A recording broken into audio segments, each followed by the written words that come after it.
책을 읽고 책을 읽게 하는 김기현 목사입니다. 반갑습니다.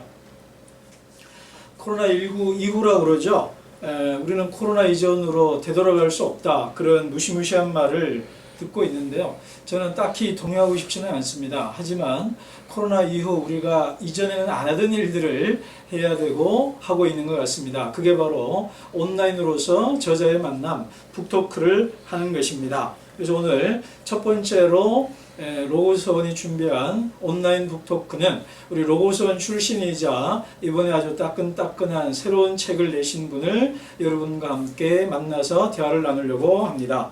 제가 그 저자를 좀 소개해 드릴까요? 내 강의실에 들어온 학생이었으나 어느덧 친구가 되고 인격과 사역에 관한 한 내 스승이 된 사람이 김유복 목사다. 그 까닭은 단 하나다. 광야의 사람이기 때문이다. 남이 만든 공식과 길을 따르기보다 대구에서 청년들과 하나님 나라의 복음을 몸으로 살아내고 교회를 세우고 증언할 것이 많기 때문이다. 글을 쓰고 책을 짓고 그것과 내 삶 사이에 괴리감이 깊은 나는 삶을 살고 글로 완성하는 글을 질투하지 않는다. 다만 본받고 싶을 뿐이다. 독자들이 저자를 스승으로 삼다 보면 한 길 가는 친구가 되고 광야를 계속 걷다 보면 어느새 자기 이야기를 말하는 스승이 될 것이다. 라고 이 책에 추천을 해줬던 분입니다. 진짜 학생에서 친구가 되고 스승이 된 제가 좋아하고 존경하는 우리 광야를 걷고 있는 그대에게 책을 쓴 저자 김유복 목사님을 모시고 대화를 나누려고 합니다. 목사님 어서 오십시오. 안녕하십니까. 아유 불러주셔서 감사합니다. 예. 자 이게 익숙하지 않아요. 안녕하세요. 환영합니다. 예, 감사합니다. 예. 잘 지내셨어요? 예, 잘 지내고 있습니다. 대구 뭐 코로나 때문에 뭐 어렵고 그랬는데 예, 어떻게 잘 지내셨는지 모르겠습니다. 예, 그 어려운 부분도 있고 또 새롭게 해야 되는 것도 많아서 또 오히려 즐기면서 지내고 있습니다. 확실히 위기는 기회고 또 이런 위기를 광야를 또 통과해본 경험이 있는 분이라 또 즐기시는다는 말까지 우리에게 해주셔서 주눅들기도 하고 또 기쁘게도 해주시는 것 같습니다. 자 오늘 북토크는요 대략 이렇게 진행됩니다. 짧게 저자의 삶의 이야기를 잠깐 듣고요. 그 다음 두 번째 책 얘기를 조금 길게 하고 마지막으로 뭐 좋은 책 추천이라든가 글 쓰는 것 관련된 얘기를 잠깐 팁들을 좀 나누고 마치는 걸로 그렇게 하겠습니다.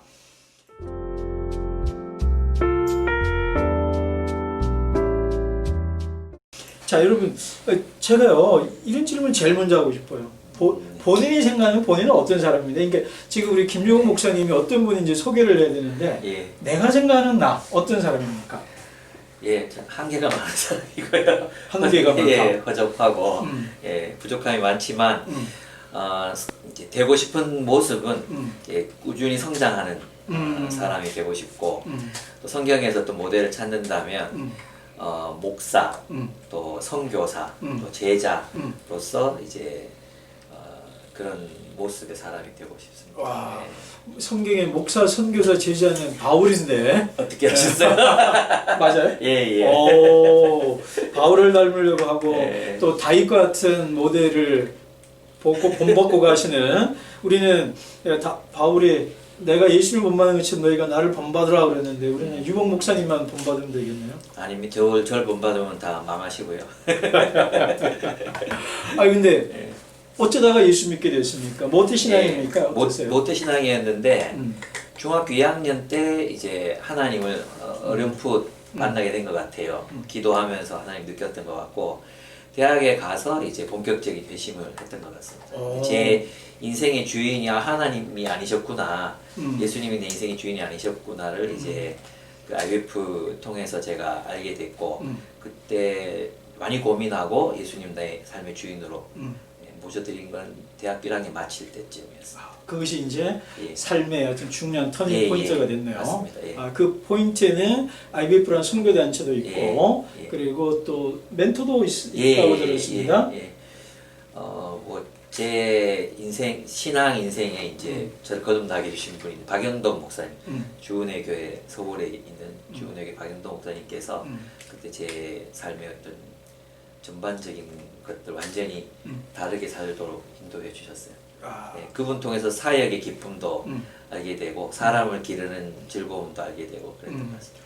그럼 책 얘기 좀 연결된다면 예. 다윗이 다윗 될 수 있던 것은 좋은 우정 공동체가 있었다고 그랬잖아요. 예, 예. 요나단 같은. 예, 예. 굳이 말한다면 뭐 목사님에게 그런 요나단 같은 우정 공동체가 되어준 것이 IBF고 예, 처음엔 IBF였고 그러면서도 예. 또 그 당시는 예. 또 박영등 목사님이라는 멘토 예. 우정 공동체 대장이 있었고 예, 지금은 예. 어떤 우정 공동체가 있습니까? 지금은 저희 교회 함께 사역하는 동력자들 음. 그리고 리더들 아마 서로가 서로에게 이제 그런 스승이 되고 또 제자가 되고 그런 관계인 것 같아요. 아마 교회 이름을 궁금해하는 사람이 있을 텐데 예. 아이고 죄송합니다. 이렇게 다 편집될 것 같아요. 예. 교회 이름이 이제 기쁨의 교회입니다. 예. 그럼 왜 기쁨의 교회입니까? 여러 가지 이름을 생각하다가 예. 하나님 안에서 기뻐하면서 살아가는 공동체였으면 좋겠다. 교회가 그리고 와서 함께 서로를 기뻐하고 하나님 기뻐하고 또 세상을 기쁘게 하는 그런 공동체가 되면 좋겠다. 그런 마음이었습니다. 예. 우리는 80년대나 이런 데 지나면서 너무 진지했거든요. 맞습니다. 예. 근데 저는 요즘 무슨 얘기냐면 이게 은혜 받으면 그러니까 재밌어요 은혜다.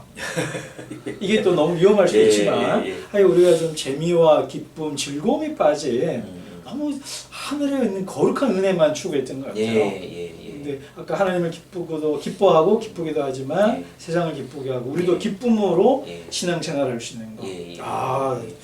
정말 그 교회 가면 좋겠는데요. 예. 그래서 어쨌든 좋은 우정 공동체도 있었고, 근데 그 핵심이 예수님이 주인이라는 거, 로드십이라는 거. 근데 예수 믿고 그냥 뭐 원래 뭐 계획했던 거 있거나 취업하고 그러면 될 텐데 어쩌다가 예수 믿게 돼가지고 어쩌다가 간사까지 됐습니까? 예. 그 공동체를 섬길 사람이 없었어요.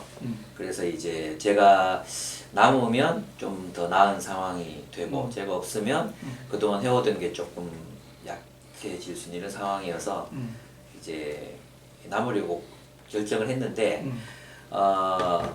오히려 그 남기로 결정하면서 이제 이 일이 정말 중요하고 즐거운 일이구나.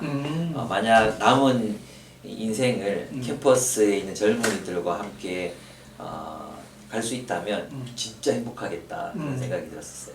근데 사실 그게 지금도 우리 뭐 선교단체도 그렇고 NGO단체도 그렇지만 가난한 길이잖아요. 네네. 또 인정을 못 받고 부모님이 장로님 목사님이어도 방해 못하게 하고 뭐 그러는 일인데 그리고 오늘 책 제목과 연결되는 광야인데 그게 뭐가 그렇게 재밌고 즐겁습니까? 그 사역을 뭐 젊은 나이 때부터 하면서 즐거움이 있었던 것 같아요. 가난해도 이렇게 살 수 있으면 정말 행복하겠다. 이 삶을 누군가가 뺏어 간다고 생각하면 절대 양보할 수 없는 그러니까 뭐 돈을 주고도 살 수 없는 행복감이 저한테 있었어요. 책에 우리 다른 얘기를 하면서 하나님 그러니까 그냥 직장이나 직업이 아니라 소명을 찾아야 되고 하나님 나라를 구해야 되고 이런 얘기를 일관되게 하잖아요. 그러니까 우리가 사람답게 산다는 것은 돈만이 아니라 그런 의미와 가치, 꿈, 비전, 소명을 따라 살아야 행복한 거군요. 그죠? 그렇게 생각했던 것 같아요. 지금도 그런 것 같고. 그러면서 한결같이 한결같진 않았는데 한 가지 얘기할 수 있는 건 꾸준히 행복했던 것 같아요. 그 결단을 하고 나서 후회해본 적은 한 번도 없었던 것 같고 고통도 있고 어려움도 있고 사람들이 떠나기도 하고 여러 가지 일들도 당했지만 그 아픔보다는 기쁨이 훨씬 더 많았기 때문에 그냥 즐겁게 이 길 걸어올 수 있었던 것 같아요. 감사합니다. 그래도 그 당시 사역을 해서 꽤 외적이라 그럴까요? 좀 사역의 열매가 좀 있었죠? 그때는 뭐 저 돌아보면 제가 잘해서 그랬다고 생각했는데 지금 돌아보면 그때는 하나님께서 그렇게 모든 단체들, 교회들, 청년들 성장하게 하셨던 시기였던 것 같아요. 운 좋게 제가 거기 있었던 거죠. 예. 그렇지만 그 리듬을 조금 크게 앞서서 또 성장시켰고 감사합니다. 하나의 레전드였더라고요. 예. 저는 몰랐습니다. 아, 예. 레전드인데 모를 수도 있군요. 아, 뒤늦게 알았습니다. 그런데 그러면 또 질문이, 그러면 선교단체 오래 하셨기 때문에 물론 선교단체 계속 남을 수도 있고 또 뭐 다양한 옵션이 있겠지만 이제 교회라는 새로운 사역을 하게 됐잖아요. 그러면 왜 선교단체를 안 하고 교회를 하게 됐습니까? 네. 처음 간사 생활을 시작할 때는 이 뼈를 묻겠다. 내가 죽으면 뼈를 기도의 장소에 뿌려라. 진짜? 진짜 그렇게 말도 하고 그때 얘기했거든요. 근데 그게 민폐겠더라고요. 그렇지, 알아서 나가줘야지. 예, 맞아요. 뭘 남 보고 뼈 뿌리라고 그래. 캠퍼스 젊은 사람들이 남는 게 필요했던 것 같고 또 이 캠퍼스 선교단체나 청년 사역을 이해하는 교회들이 필요하다. 그런 생각이 그때 굉장히 강력하게 많이 들었었어요. 그래서 이제 교회를 해야 되겠다. 청년들이 졸업하고 교회를 정착하지 못하고 계속 방황하고 이런 친구들이 너무 많았거든요.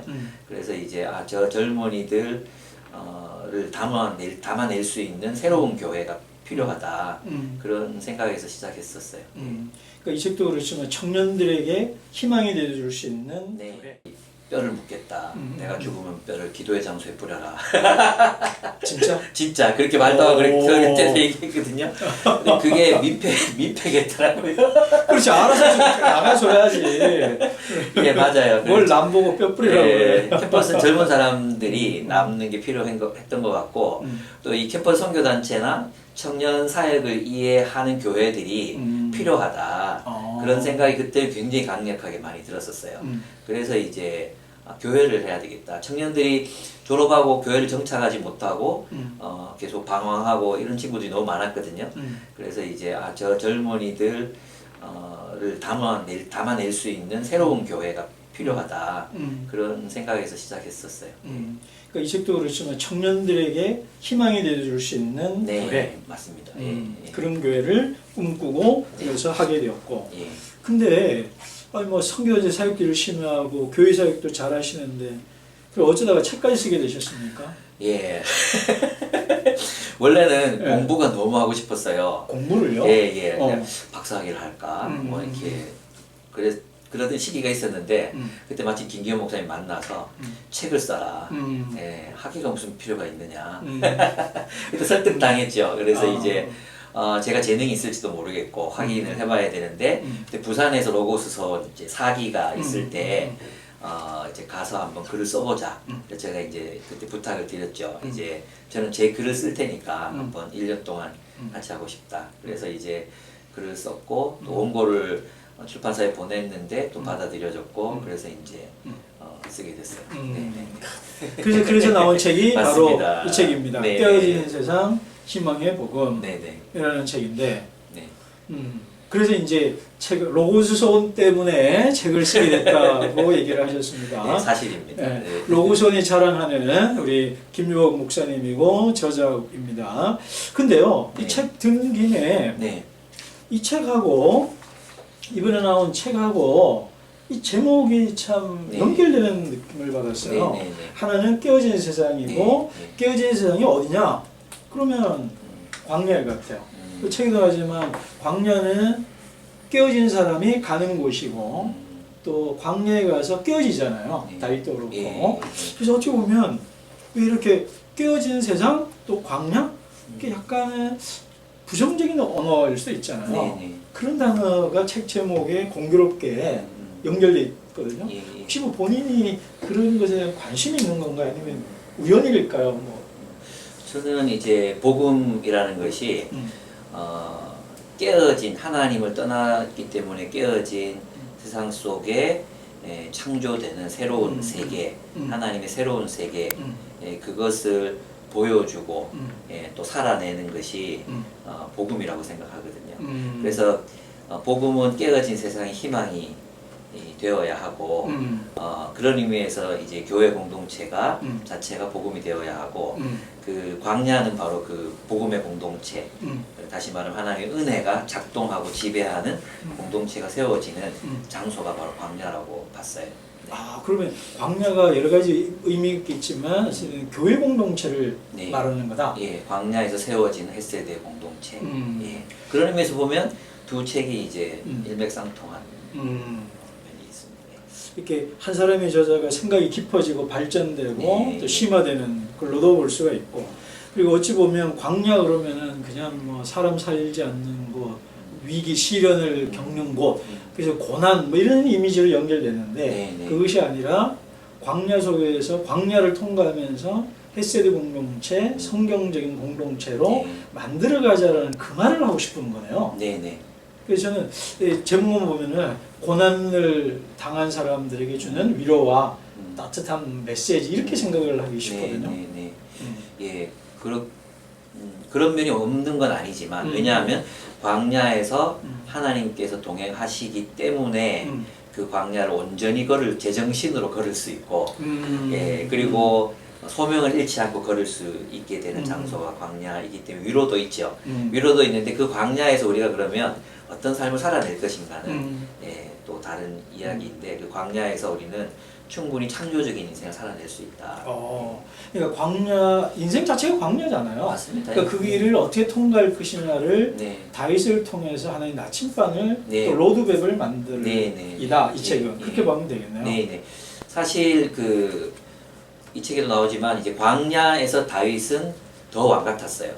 더 왕처럼 살았지만 보좌에 올라가서는 예, 왕이 아닌 정말 너무 찌질한 삶을 살아서 또 광야를 쫓겨나거든요. 그래서 광야이든 왕궁이든 사는 곳이 중요한 것이 아니라 우리가 왕으로 부르심 받은 그 소명, 그 소명을 붙들고 살면 광야도 궁전이 될 수 있고 또 그 소명을 잃어버리면 궁전도 광야가 될 수 있다. 예. 근데 질문이 네. 왜 다윗인가요? 그러니까 이 신구약 성경 보면 광야를 걷는 사람들은 맞습니다. 예. 굳이 예. 다윗만 아니잖아요. 맞습니다. 예. 뭐 가장 비근하게 되면 아브라함부터 해서 예. 하고 또 대표적인 모세도 있고 예, 예. 뭐 더 내려오면 뭐 여러 사람들 다니엘도 있고 예, 뭐 여럿이 있단 있고, 예, 말입니다. 예. 근데 그 많은 사람들 중에 왜 다윗입니까? 예. 다윗이 일단 청년이었고, 예, 청년이었고. 그래서 예, 청년이었고, 또 실제로 다윗은 광야에서 살아남아야 했고, 예, 그런 면들이 이제 오늘날 그 광야 같은 오늘 자본주의 세상에서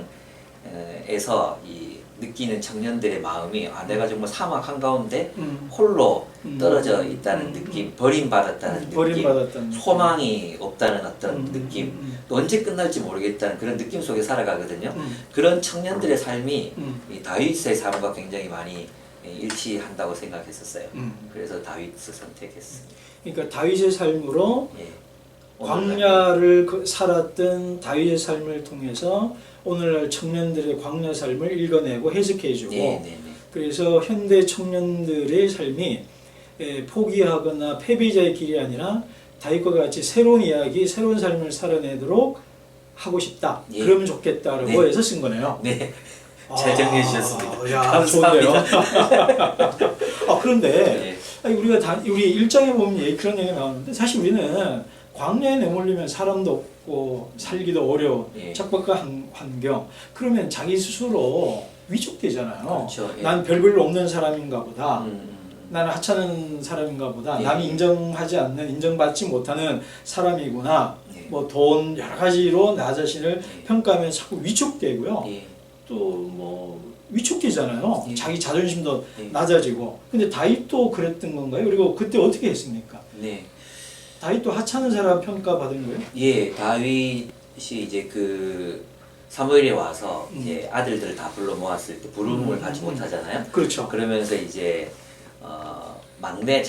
막내라고 하는 표현을 쓰거든요. 카카톤이라는 히브리에서 나온 말인데 그게 이제 하찮은 이라는 뜻입니다. 그러니까 가정에서도 다윗은 인정받지 못했어요.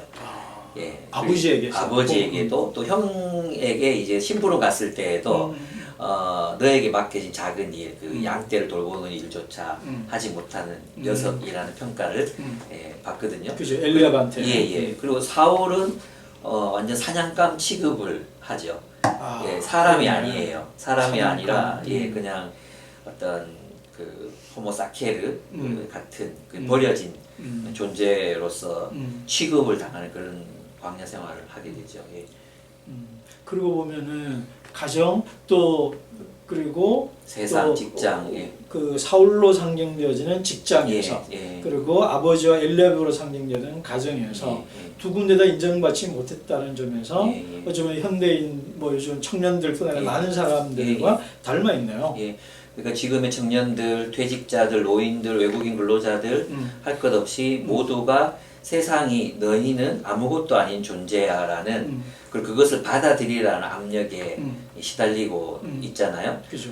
그러나 다윗은 거기 굴복하지 않고 저항하거든요. 그러니까 다윗이 붙들었던 것은 소명이었어요. 소명. 사회가 규정하는 대로 살지 않고 오히려 그것을 저항하고 하나님이 자기를 어떤 존재로 부르셨는가를 붙들고 살아갔기 때문에 그의 광야는 굉장히 빛나는 광야였고 그리고 그냥 버려진 광야가 아니라 새롭게 만들어지고 또 창조되는 광야라는 거죠. 이런 출발점은 같을 수 있겠네요. 네네. 다윗이나 우리나 많은 사람들이 광야를 통과하거나 광야에 있다는 점은 같고 근데 그 광야를 어떻게 통과하냐에 따라서 빛나는 공간, 창조 공간이 될 수도 있고 패배자의 무덤 같은 공간이 될 수도 있다. 그러면서 이제 다윗을 읽어서 우리도 빛나는 삶을 또 다른 사람에게 빛을 줄 수 있는 삶. 그러고 보니까 이 책이 둘 다 우연인가요? 여기도 별이 반짝반짝 그러고요. 여기는 별이 너무 많아요. 희망을 얘기하기 위해서 아주 많이 넣었고 광야라 그런지 이렇게 아주 몇 개의 빛나는 별들을 넣어놨어요. 실제로 반짝입니다. 실제로 반짝이에요? 그래요? 이 책을 꼭 사야 될 이유가 많습니다. 그래서 이 책을 들고 다니면 또 빛나는 반짝이는 삶에 좀 더 가까워질 것 같습니다. 이렇게 깨알 홍보를 좀 하면서요. 자, 일단은 스타트는 좀 같네요.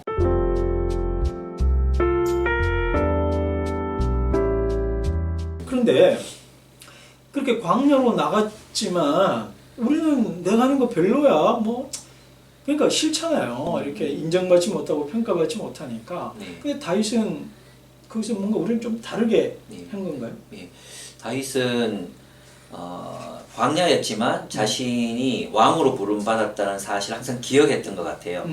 그 얘가 이제 그일라 거민들이 이제 공격을 당하고 있을 때 뭐하러 가기를 하나님 앞에 묻거든요. 사실은 그것을 구해야 되는 사람은 사울 왕이었는데 그 역할을 다윗이 하는 거죠.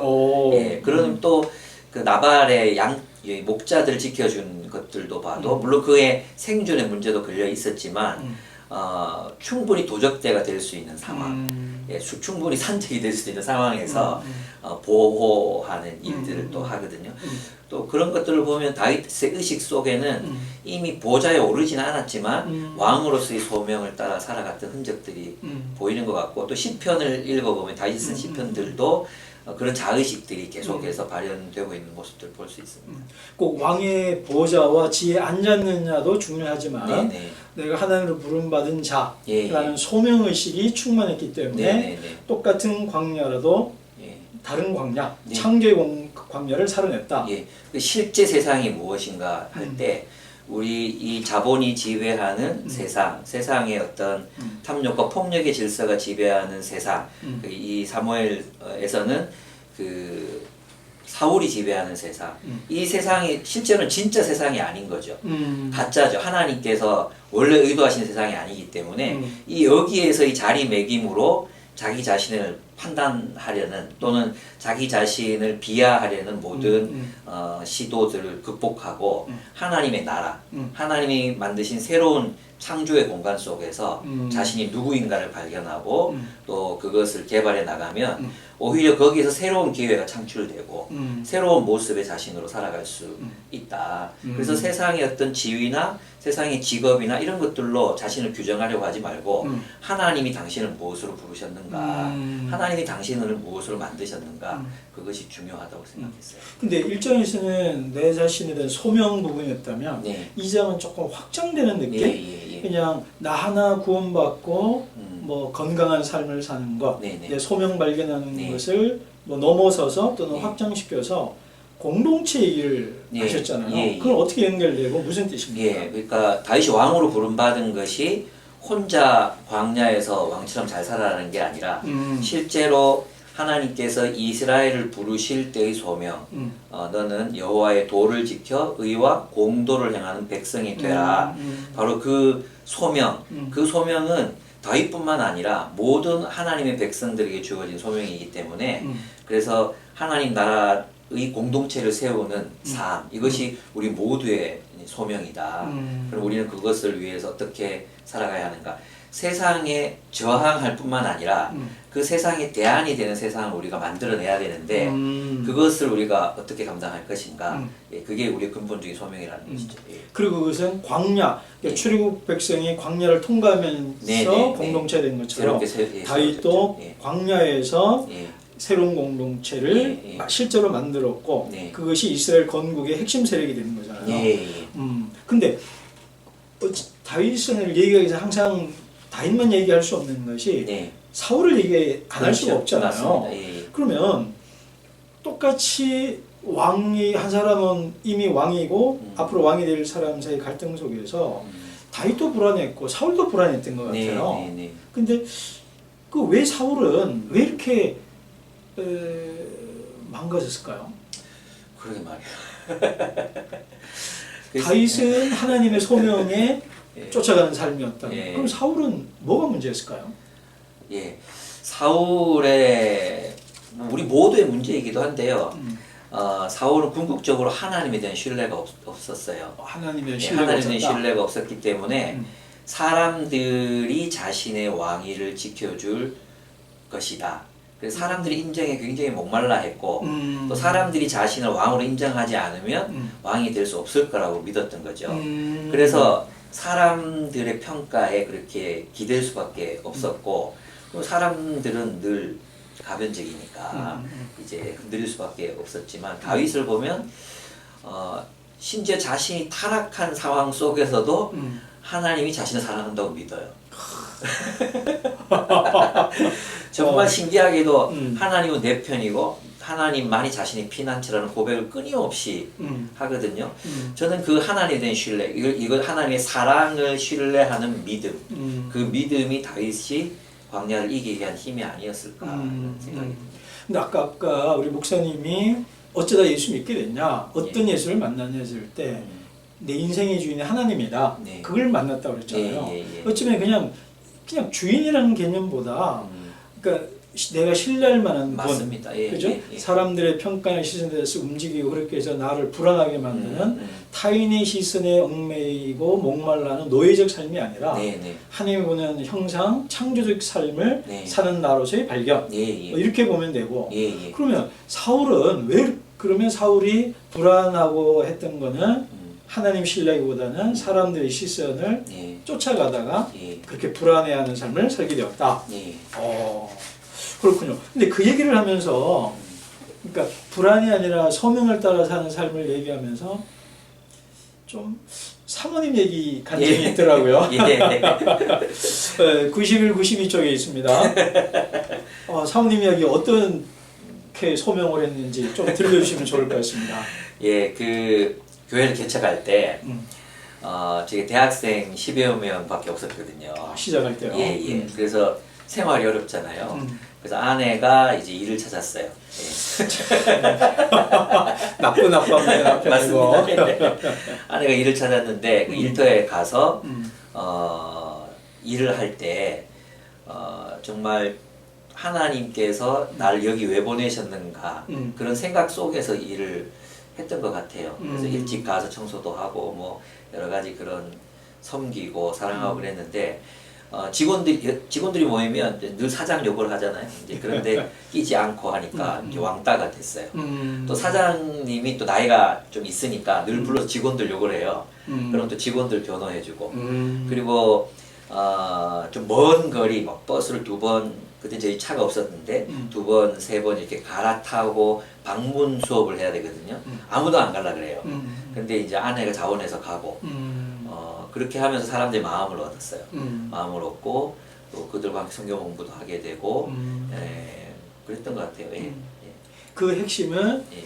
사람들의 칭찬과 인정을 따르는 것이 아니라 하나님 나를 부르셨고 네. 내가 사람들은 자기를 자꾸 하찮게 여기니까 자꾸 그런 얘기를 하는 건데 나는 왕같은 하나님의 백성이라는 아이덴티티가 있으니까 이런저런 시류에 휩쓸리지 않고 자기를 지키고 자기를 지켰더니 사람들이 성경 공부하자고 오히려 요청을 하는 요즘 우리는 야 성경 공부하자 그러면 안 하게 되면 도망가는데 정반대로 되는 고민이 있으면 와서 묻고 그래서 뭐 그 자매들 중에 3명 정도 저희 교회 와서 예수님 믿고 지금 시집가서 다른 곳도 가고 했지만 한 자매는 또 뭐 청소년들 교육된 교육을 맡고도 있는데 그 친구가 그래서 왜 예수를 믿게 됐냐고 그러니까 아내가 일을 하고 있는 모습을 보면 괜히 눈물이 나고 저분이 믿는 하나님이랑 나도 믿고 싶다는 생각이 들었대요. 저분이 믿는 하나님이라면 나도 믿고 싶다. 예. 믿겨지지 않는 얘기지만 그랬대요. 하나님은 약간 깨어지고 부족한 그릇이지만 그 속에도 깨어짐 속에 깨어진 사기 그릇에서 빛나는 반짝임으로 다른 사람에게 빛을 주는 것 같아요. 야, 참 멋있고 감사합니다. 이런 살아있는 얘기가 이 책에 많습니다. 그렇게 이런 얘기 들은 김에 우리 저자의 목소리를 직접 본인이 한 문장을 골라서 읽어보고요. 그 글을 읽고 또 잠깐 또 대화를 좀 해보면 좋을 것 같습니다. 저자가 가장 읽고 싶은 또 좋아하는 한 단락 좀 읽어주실래요?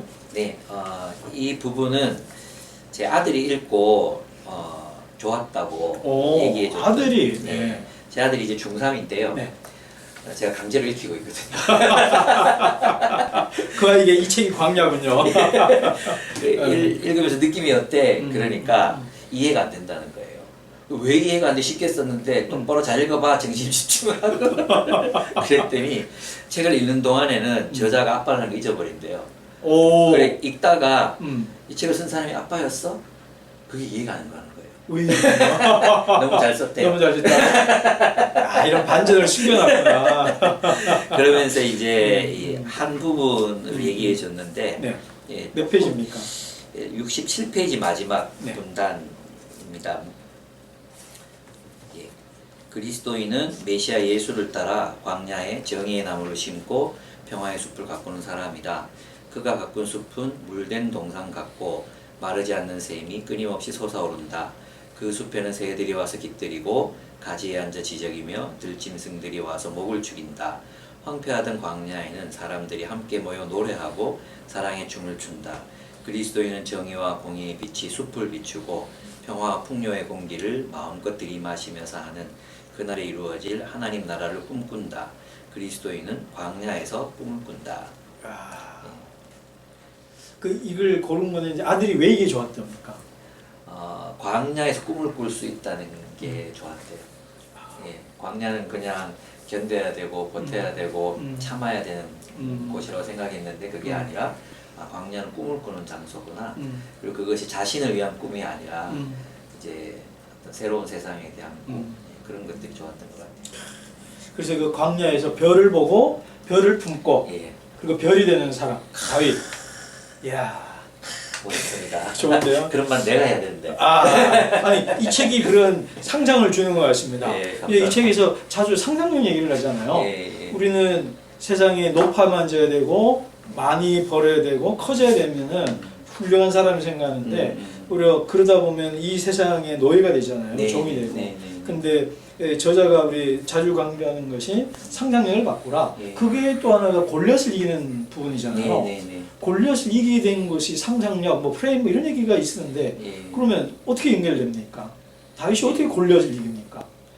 그죠. 그러니까 이건 이제 다윗과 골리앗이라는 저자가 또 누군지 좀 말콤 글래드웰. 말콤 글래드웰의 책에도 나오지만 이 세상을 이제 이 세상에 싸움의 규칙을 만들어 놓은 사람들이 있잖아요. 이 기득권자들이고 이 세상을 만든 사람들인데 그 싸움의 규칙대로 싸우면 아무도 이길 수 없다는 거예요. 왜냐하면 자기들에게 유리한 그렇죠. 규칙이기 때문에. 근데 다윗은 그 규칙 자체를 바꿉니다. 그러니까 이것은 새로운 어떤 상상력이 없이는 불가능한 거죠. 왜냐하면 이스라엘 백성들 전부가 1대1 싸움이라는 그 전장의 규칙에 몰두해 있었거든요. 그리고 다른 걸 상상할 수도 없었어요. 그래서 사울 왕도 다윗에게 갑옷을 입혀주려고 하거든요. 그러나 골리앗이 제안한 방식으로만 싸우려고 하는 그렇죠. 거네요. 예. 골리앗의 방식. 그 당시 전쟁의 규칙. 그걸 이제 다윗은 깬 거죠. 예, 깨고 물맷돌을 가지고 자기가 잘할 수 있는 것으로 이길 수 있는 방식으로 예, 싸웠던 거죠. 예, 그런 부분에서 이제 그리스도인들도 그런 새로운 상상력이 필요하지 않은가. 세상이 규정해 놓은 성공이라는 룰, 또 그곳으로 갈 수 있는 어떤 룰에 우리가 너무 매여 있기 때문에 이제 쉽게 노예가 돼 버린다. 그러면 우리가 해야 될 일은 뭐냐? 이제 월터 브루그만이 얘기했듯이 새로운 상상력, 또 예언자적 상상력, 하나님의 말씀으로부터 나오는 그런 상상력으로 꿈을 꾸는 것부터 시작해야 되지 않는가. 근데 문제는 우리가 그 새로운 꿈을 꾸지 못한다는 데 있다는 거죠. 예. 그러고 보면 결국은 골리앗은 키도 크고 예. 불패의 신하인 예. 용사잖아요. 예. 근데 그 사람하고 근접전을 해서 이기려고 하면은 예. 무조건 지는 거잖아요. 예. 그러니까 다윗은 멀리서 또 예. 다른 무기를 통해서 예. 그게 새로운 상상력을 품는 것이고. 네. 그렇지만 이제 그 우리 청년들이 그게 참 필요한 것 같아요. 자꾸 세상이 요구하는 스펙이나 이런 기준으로 자꾸 자기를 내가 나를 닥달하고 내가 나를 가학하는 느낌. 나는 저 기준을 충족 못 시키는 사람이야. 이런 뭐 6종 스펙, 뭐 8종 스펙 하면 뭐 그런 것에 내가 못 맞추니까 힘들어하는데 그런 스펙이라는 기준 자체를 버리고 다윗처럼 자기 몸에 맞는 무기와 옷을 입고 자기가 잘하는 장점을 발휘해서 기존의 세상과 싸우는. 와, 그거 진짜 새로운 상상력이네요. 예.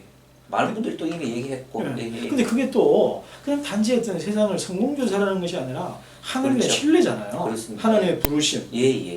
골리앗 너는 하나님이 없고 하나님 부른 자가 아니야. 나는 하나님 부르셨고 하나님 함께하는 자라는 확실한 자기 아이덴티티. 하나님의 목적을 하나님의 방법으로 이루겠다. 그것이 이제 승리고 성공이다. 그런 모든 개념 자체가 변화되어야 되지 않을까 이런 생각입니다. 그렇지만 지금까지 우리가 다윗 얘기를 했는데요. 그렇지만 또 다윗이 광야 생활하는 것 자체를 우리 김 목사님은 5장에서 깨어짐이라고 그랬잖아요. 여전히 다윗은 깨어질 게 있는 건가요? 깨뜨리기보다 깨어지는 것을 택하라 뭐 이러면서 깨어짐 얘기를 했거든요.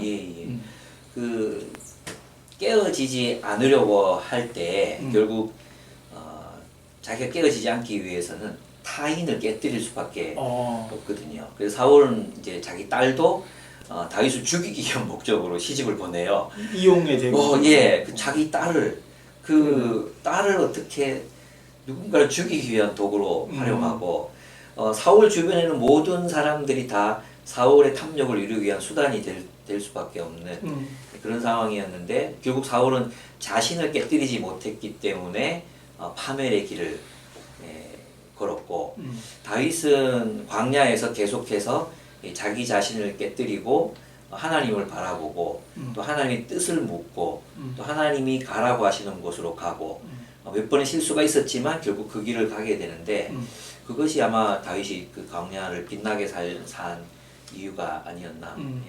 그러면 우리가 자꾸 깨어짐 그러면서 자기를 깨뜨려야 된다 그러는데 자기라고 하는 그러니까 깨뜨려야 될 나, 에고. 그럼 어떤 나입니까? 깨어질 나는 어떤 나입니까? 그렇죠. 그것은 하나님 뜻 바깥에 있는 나, 하나님 뜻과 상관없이 생각하고 살려고 하는 자기중심적인 나, 이기적인 나, 자신의 왕국을 수립하고자 하는 그런 자존의 나, 그 나를 깨뜨리고 하나님께 의존하는 나, 하나님의 사랑을 의지하는 나, 그 깨뜨림을 통해 내 안에 있는 사랑을 흘려보낼 수 있는 자기 보호의 장벽을 깨고 하나님의 목적에 자신을 맡길 수 있는 용기, 이것이 있을 때 우리 깨어질 수 있고 그 깨어진 사람들이 결국은 하나님의 목적을 이루는 삶을 살 수 있지 않을까. 저는 아까 처음에 어떻게 예수님 믿게 됐냐 그 말이 참 자꾸 기억이 나거든요. 그러니까 내가 내 인생의 주인이 아니었더라고요. 예, 예. 그러면서 하나님이 내 인생의 주인이 됐고 하나님 내 인생의 주인이 되는 삶을 살 때 이제 소명을 잃게 됐고 광야길이지만 힘들기보다는 기뻤고 즐겁고 예, 예. 감사했다. 근데 그렇게 본다면 깨어져야 된다는 것은 하나님이 주인이 아니고 내가 내 인생의 주인이 되는 삶이 깨어져야 되는 맞습니다. 거고 예. 그거를 책에서 이제 자아숭배라고 그랬고 예, 예. 또 자기 프레임에 갇혀 있으면 타인도 못 보고 하나님도 못 보고 신뢰하기보다는 남을 이용해 먹으려고 예. 이렇게 되는 거네요. 네, 네. 자, 그 대목에서 사실은 갑자기 책을 읽다가 눈이 커진 대목이 하나가 있습니다. 우리 저자가 저도 한번 한 대목을 읽어보고 싶거든요. 이 책 134쪽입니다. 깨어짐 얘기 부분인데요. 글쓰기 모임을 마치고 나의 글 스승이자 친구인 김기현 목사와 함께 식사를 하게 되었다. 감사 기도를 드리는데 식사에 대한 감사가 끝나고 마무리할 때쯤 이렇게 기도하는 것이다. 우리를 위한 밥이 되어 죽으신 주님처럼 우리도 이 밥을 먹고 누군가를 위한 밥이 되어 살게 해주소서. 식사 기도를 하다가 급시할 뻔한 적은 처음이었다. 이 기도는 밥 먹을 때마다 생각나는 무서운 기도가 되었다. 그래서 오늘 제가 점심을 샀습니다. 감사합니다. 잘 먹었습니다. 그래서 제 이름이 나오고 그래가지고 깜짝 놀랐고 제가 알고 있는 제일 좋은 책입니다. 시간이 자꾸 많이 가서 뒷부분 얘기들은요 조금 뭐 생략해도 되지 않을까 싶어요. 너무 많은 얘기를 하게 되면. 근데 어쨌든 나를 깨뜨린 다음에 얘기가 우정 얘기더라고요. 예, 예. 결국은 이런 것 같아요. 하나님을 만나고 광야에서 내가 깨어질 때만이 참된 우정을 맺을 수 있다. 네. 그 우정의 가치 의의는 뭘까요? 기독교인에게. 네. 저는 기독교 신앙의 본질이 우정이라는 생각이 들었어요. 우정이다. 예, 예. 그 펠로우십, 교제를 나누고 삶을 나누고 또 함께 동력하고 그 교회가 뭔가 했을 때 바로 그런 다윗과 요나단 같은 그런 동력의 우정이 나누어지는 공동체가 교회가 아닌가. 그 새로운 질서의 핵심이 타인이었고 타자였고 적이었던 원수였던 사람들이 만나서 서로 생명을 걸고서 사랑할 수 있는 친구가 되는 것. 그래서 예수님도 너희를 더 이상 종이라 하지 아니하고 친구라 한다. 친구를 위해 목숨을 버린다. 예. 그것이 이제 우리가 믿는 교회 공동체가 아닌가. 예.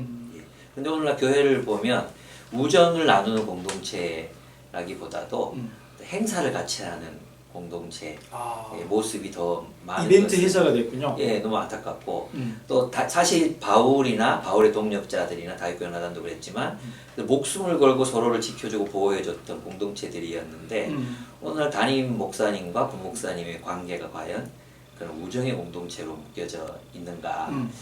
기업과 더 닮아 있는가? 또 우리 어떤 교회 내 질서를 볼 때도 우리는 과연 장로님과 목사님 우정을 나누고 장로님과 성도들이 우정을 나누는 그런 공동체가 되고 있는가? 그런 질문을 하고 싶었어요. 예. 좀 중요한 질문이고 뼈아픈 질문인데요. 한 20년 전인가요? 25년 전인데 목사는 목자가 아니고 CEO다. CEO여야 된다. 맞아요. 그런 말들도 예. 생각나고 제가 이번에 알게 된 문장인데 폴 투리네가 이런 말을 했더라고요. 우리가 결코 혼자서 하지 못하는 것이 두 가지가 있다. 하나는 결혼이다. 두 번째는 그리스도인이 되는 것이다. 그러니까 그리스도인이 된다는 게 나 혼자 되는 게 아니라는 거죠. 예. 깜짝 놀랐거든요. 네. 근데 혹시 지금 목사님도 신앙의 핵심, 교회의 본질은 우정이다. 네. 그거 혼자 되는 건 아니잖아요. 네. 맞습니다. 교회는 내 혼자 개인이 되는 것이 아니라 예. 관계 속에서, 네. 코이노니아 속에서 네. 교회가 되는 거고, 네. 그죠? 네. 우리에게 정말 중요한 메시지를 던져주는 것 같습니다. 그러나 이렇게 하다가 결국 왕이 되었지만 중간에 몇 장은 여러분 직접 독서할 수 있도록 좀 남겨두고요. 맨 마지막 책의 9장은 참 전 읽기 좀 힘들었습니다. 왜냐하면 다윗이 그 아들 암논과 또 다말, 압살롬 얘기, 또 반역 얘기, 그 속에서 다윗이 어떻게 또 성 변화되는가, 뭐 그런 얘기를 하는데, 다윗은 왕으로서 되는 훈련을 했는데 아버지가 되는 연수는 안 한 것 같아요. 네. 그죠? 그러면서 다윗의 아버지의 빈자리 이런 얘기를 하더라고요. 저도 아버지의 빈자리로 고생을 했는데 아들 자녀들과 아내에게 좋은 아빠나 남편이 되겠다 했는데 결국 돌아보면은 빈자리를 많이 만들어 준 것 같고 때로는 요즘 또 아빠의 무관심이 또 좋은 가정이 뭐 이렇게 자녀 성공의 한 요인이라고 그럴 만큼 차라리 없는 게 나은 뭐 그럴 때도 있거든요. 그래서 이거 보면서 아예 조금 읽기가 힘들었습니다. 글이 그런 게 아니라 읽으면서 이렇게 마음이 좀 짠하고 그랬는데 그러면 다윗의 빈자리 왜 다윗에게 무슨 빈자리가 있었습니까? 다윗은 왕으로서는 굉장히 유능했던 것 같아요. 그래서 사무엘서의 기자도 그가 정의와 공평으로 이스라엘 다스렸다 이렇게 말하고 있을 정도이기 때문에 유능했는데 근데 자녀를 대할 때도 보면 암논이 그 이복 동생 다말을 강간했는데도 암논에 대해서 어떤 아버지로서의 교훈을 가르치거나 또 하나님 말씀으로 이렇게 교훈하는 장면이 없어요. 그리고 암논이나 압살롬이나 그 삶을 보면 그냥 완전 불신자예요. 예, 이방 사람들보다 더 이방 사람 같은 세상 사람 같은 그런 걸 보면 전혀 가정에서 어떤 영적인 양육, 하나님 말씀으로의 양육, 백성들에게는 시편을 가르쳐서 노래를 부르게 하고 외우게 하고 하나님의 길을 가르쳤는데 어떻게 자녀들은 굉장히 하나님부터 멀어져 있는 그런 모습들을 볼 수 있습니다. 그래서 암논을 대할 때도 보면 꼭 그 대항이 버거웠던 요압을 대하는 것처럼 정치적으로 대하고 압살롬에 대해서 아들로 대하는 게 아니라 정치가로서 압살롬을 대하는 그런 모습들이 많이 나오죠. 그래서 결국은 다윗의 왕좌를 무너뜨린 것은 다윗의 왕으로서의 무능함이 아니라 아버지로서의 무능함이 다윗의 왕좌를 무너뜨렸습니다. 예. 그건 요즘 뭐 소위 교회 안에서 목사지만 성공적인 목회자지만 예, 그렇죠. 다윗처럼 무너지는 사람도 많고 네네. 또 사회적으로도 예. 무너지는 건 많은데 큰 것 때문에 무너지는 게 아니라 네. 어쩌면 가장 중요하지만 좀 작은 일 예. 그것 때문에 무너지는데 예. 다윗도 마찬가지네요. 예. 오늘날 교회도 그런 의미에서 보면 우리 교회를 무너지게 하는 것은 교회가 어떤 사역을 뭐 안 하고 있거나 또 못 하고 있고 이런 게 아니라 결국 그 아버지들의 빈자리, 가정에서의 빈자리, 일상에서의 빈자리, 그 빈자리들이 결국 한국 교회를 무너뜨리고 있는 게 아닌가 이런 생각이 들었어요. 예, 그래서 다시 우리는 광야로 하나님이 우리 교회를 지금 막 광야로 보내고 계시지 않습니까? 그죠. 예, 그래서 이 광야에서 우리가 찾아야 되는 것은 교회가 어떻게 사회를 위해서 뭐 봉사를 하고 그 많이 했거든요. 그게 아니라 우리의 빈자리가 어디였는가, 우리의 빈자리가 어디였고 그 빈자리에서 우리는 어떻게 하나님의 그 부르심을 따라서 살아갈 수 있을까를 고민해야 되지 않을까. 저는 결국 한국교회 문제도 가정에서 2세들을 하나님의 사람으로 기르지 못하는 데서 오는 실패가 아닌가. 이제 뭐 전파와 전수 그러는데 이 전파도 되어야 하지만 신앙의 전수가 가정에서 일어나지 않았던 거죠. 모든 걸 다 목회자들의 이름에 놓고 아버지가 자녀들을 하나님 말씀을 가르치는 일에 실패했다. 그 자리를 찾아야 된다. 이런 생각이 듭니다. 제가 요즘 그 위기 청소년들이죠. 네. 그 아이들하고 이제 소년 재판 받아서 1호 처분 받은 아이들과 책 읽기 이제 글쓰기 모임을 하는데 그 아이들의 100%에 가까운 아이들이 가정 문제고 네. 또 아버지 문제고 이제 어머니 문제거든요. 네. 그래서 우리 천정호 판사님의 쓴 책 보면 이 아이들에게도 아버지가 필요합니다라는 책을 썼어요. 두 번째 책인데 결국은 아버지의 빈자리가 더 크다라는 거죠. 근데 그걸 또 다윗을 통해서도 다윗같이 훌륭한 사람도 아버지 되는 게 참 실패할 수밖에 없는 어렵지만 해야만 되는 길이군요. 그러면 집에서 어떤 아버지이십니까? 그 질문이 나올까 두려웠습니다. 혹시 또 그 질문을 저한테 던질까봐 불안해하고 있습니다. 예, 이제 그 저희는 이제 가정이 교회가 될 때 오히려 가정이 건강하게 살아나는 것 같아요. 그래서 저희가 월요일 날 이제 아이들이 학교에서 돌아오면 잠깐 쉬었다가 뭐 카페를 가든지 또 외식을 가든지 바닷가를 가든지 그렇게 좀 시간을 가지면서 주일날 들었던 말씀, 또 한 주 동안 이제 저희는 성경 공부한 본문으로 설교를 하니까 자기들이 묵상한 말씀을 막내부터 다 온 가족이 함께 나누거든요. 나누면서 이제 같이 또 말씀을 나누고 또 제가 설교한 거라서 물어보기도 사실 민망해요. 그렇지만 하나님 말씀을 나누는데 중1이 막내가 중1이고 큰애가 이제 대학교 4학년인데 거기서 굉장히 풍성함을 누려요. 그래서 저는 다른 건 모르겠지만 이 아이들이 하나님의 말씀을 묵상하고 살아가는 것이 얼마나 기쁜 일인지 가정에서 배웠으면 좋겠고 그리고 아버지를 통해서 삶의 모든 지혜가 인생을 살아가는 모든 지혜가 이 성경 안에 있다는 것을 보여주고 싶고 가르치고 싶고 그런 욕망은 있어요. 잘 되고 있는지는 모르겠어요. 그 언제부터 하셨습니까? 뭐 늘 꾸준히 좀 하려고 했던 것 같은데 이제 정말로 해야 되겠다 생각하는 것은 딸아이가 이제 대학교를 들어가면서 물론 예고하고 이제 했지만 가출을 했어요. 예고된 가출을. 내가 어디 가서 좀 살다 오겠다. 그래서 이제 다행히 저희 교회 선배 자매 자취방에 가서 몇 달을 살았거든요. 몇 달을. 예, 그때 더 그런 필요를 더 많이 느꼈던 것 같아요. 아내가 교회 일로 바빠서 이 아이들을 내가 양육하지 못하고 가정에서 하나님을 믿는 신앙인의 가정이 이 아이에게 재미가 없다면 그러면 이 아이가 과연 언제까지 신앙생활을 할 수 있을까 그런 생각이 들었던 것 같아요. 그래서 그 이후로 좀 더 긴장하면서 이제 이 시간을 꼭 지키려고는 하고 있어요. 그 전에도 했지만 네네. 이때 더 잘하려고. 예. 그리고 아이들이 크니까 또 대화가 되고 그래서 그런 부분에서 굉장히 즐거운 시간이에요. 그 즐겁고. 근데 그때 시작했더라면 이미 기존의 관계가 안 돼 있으면 맞습니다. 애들이 안 하려고 그러잖아요. 맞습니다. 예. 빨리 끝내고 왜 해 그러고 일부러 시간 스케줄 맞춰서 그죠? 안 오려고 그럴 텐데 한다는 것 자체만으로도 아이들이 즐거워 뭐 좋아한다기보다는 그냥 최소한 참여하는 것만 보면 좋아하는 것 같은데요. 예, 좋아해요. 그죠? 좋아하고 우리 아이들이 이제 나눔 안 하냐고 묻기도 하고. 그 정도로. 근데 그 시간이 좋다고 고백도 하고. 그걸 하고 싶어하는 부부 기독교의 가정들이 많거든요. 네네. 혹시 팁 하나 알려주실 수 있다면? 예, 저는 이제 많은 분들이 그 가정 예배 폼에 이제 너무 많이 이제 그 하시는 것 같아요. 이제 저는 그냥 말씀을 두고 토론했으면 좋겠어요. 토론을? 예. 질문도 하고 질문도 받고 깨달은 걸 나누고 또 긍정해주고 또 자식들에게 배운 걸 또 나도 또 새롭게 깨달은 것들도 말해주고 또 부족한 부분 보충도 해주고 그런 어떤 자유로운 그런 대화의 시간이 되면 굉장히 즐겁던데요. 즐거워요.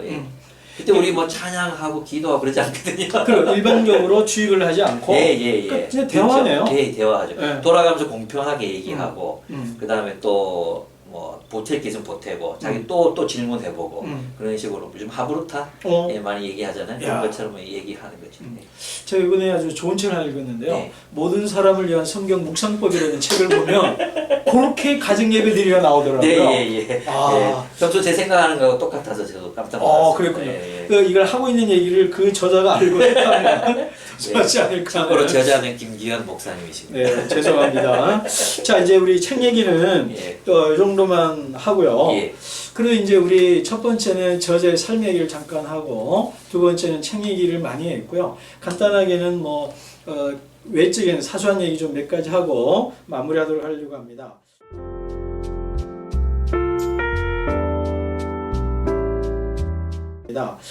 혹시 이 책 읽으면서 가장 많이 참조했다든가 또 기억나는 책이 하나가 있다면요? 그 월터 브루그만 예언자적 상상력과 스탠리 하우어스의 하나님의 나그네 된 백성. 그 두 권을. 여러분 그 두 책 꼭 읽으시면 좋겠습니다. 저에게도 의미 있는 책인데 거의 비슷하군요. 근데 그렇다면 우리 독자들에게 그 책 두 권 읽으시고 그냥 읽고 상관없이 최근 읽었던 책이든 아니면 이런 책 한번 꼭 좀 읽어보시면 좋겠다 하고 소개할 만한 책이 하나 있다면 제가 아까 그 두 권의 책을 소개드리고 싶었고요. 그리고 그 모든 바탕이 성경 묵상이 있기 때문에 이건 정말 그냥 하는 얘기가 아니라 모든 사람을 위한 성경 묵상법. 이 책은 모든 성도들이 다 읽고 음. 하나님의 말씀과 친하게 됐으면 좋겠어요. 그리고 이 말씀을 좀 요리할 줄 알았으면 좋겠어요. 제가 집에서 요즘엔 요리도 하거든요. 요리를 이렇게 하면 재밌어요. 즐겁고. 야, 그래요? 예. 근데 성경을 읽고 그냥 굉장히 맛없는 요리로 만들어서 성경은 재미없는 책이야. 이렇게 만들어버린 가정이 너무 많고 그죠. 그런 아버지들이 너무 많아요. 그죠. 그런데 이 말씀을 요리하는 법을 그 책이 저는 잘 말해주고 있다. 아, 그 책이 네네. 모든 사람을 위한 성경 부탁법이 예. 저는 이런 생각하거든요. 예. 이렇게 재밌는 성경을 그렇죠. 이렇게 재미없게 가르치는 것도 능력이다. 성경의 능력을 능가하는 능력이다. 뭐 이러는데 그 책이 도움이 되길 바라고 예. 그리고 우리 목사님 하는 것처럼 그렇게 재미있게 대화하고 토론하고 우리가 가르치려고 그러고 네. 뭔가 내가 다 아는 것처럼 하지 말고 네네네. 배운다. 예. 또 아이들이 말하게 해주고 예. 그러면 더 재밌을 것 같아요. 예. 맛있는 것도 함께 먹고 그죠? 예. 말씀도 나누고 분위기 좋은 카페도 가서 이야기도 나누고 카페 가서도 하고 예. 맛있는 것도 먹고 예. 그렇게 진짜 재밌게 하네. 그냥 고전틱하게 그냥 예. 다 앉아가지고. 자, 오늘 북토크 좀 마무리하려고 하고요. 다음번 북토크는요, 우리 영상으로서 북토크는 우리 소년 재판의 아버지라고도 하고요. 하는 호통 판서를 알려진 천정호 판사님과 우리 또 북토크를 준비하고 있고요. 기대해 주시면 좋겠습니다. 자, 여러분 어떠셨는지 모르겠습니다.